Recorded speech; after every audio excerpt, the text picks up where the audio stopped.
दोस्तों आज हम बात करेंगे सरसों की खेती के बारे में। सरसों की फसल को ठंड से या पाले से कैसे बचाया जा सकता है। दोस्तों आज 2 जनवरी 2024 का दिन है और न्यूज़पेपर में बताया गया है कि पूर्वी व पश्चिमी राजस्थान में कोहरे का जोर रहेगा और सप्ताह भर तक शीतलहर का अलर्ट भी जारी किया गया है। दोस्तों सरसों की फसल को ठंड या पाले से बचाने के लिए अनेक प्रकार के उपाय बताए जाते हैं। इनमें से कुछ उपाय ऐसे हैं जो कारगर तो है मगर हम उन्हें कर नहीं सकते। जैसे घुलनशील सल्फर का स्प्रे करने की सलाह दी जाती है, पोटास या यूरिया के स्प्रे के बारे में सलाह दी जाती है, मगर इस अवस्था पर हम स्प्रे नहीं कर सकते क्योंकि अधिकांश खेतों में फूल और फली की अवस्था चल रही है। सरसों की फसल बड़ी हो चुकी है, स्प्रे टंकी लेकर सरसों में जा नहीं सकते और ट्रैक्टर चलित स्प्रे मशीन का पाइप सरसों में लेकर जाना भी संभव नहीं है। स्प्रे की अन्य आधुनिक सुविधाएं हमारे पास है नहीं, तो ऐसी स्थिति में क्या किया जाना चाहिए। सल्फर और पोटास का स्प्रे लाभदायक तो है, इनसे फायदा तो मिलता है, मगर स्प्रे हम नहीं कर सकते। तो ऐसी स्थिति में सरसों को ठंड या पाले से कैसे बचाया जाए।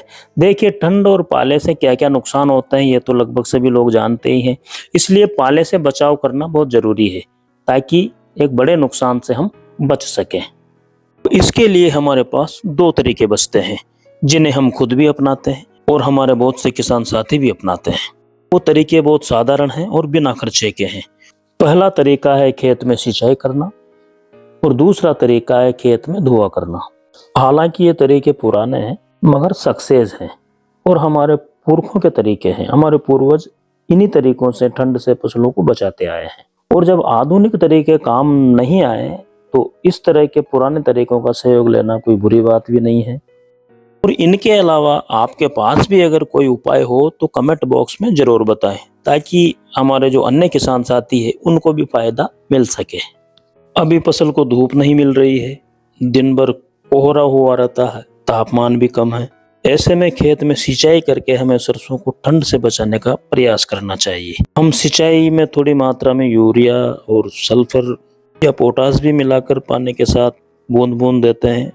सल्फर के उपयोग से पौधों की आंतरिक क्रियाएं सक्रिय रहती है।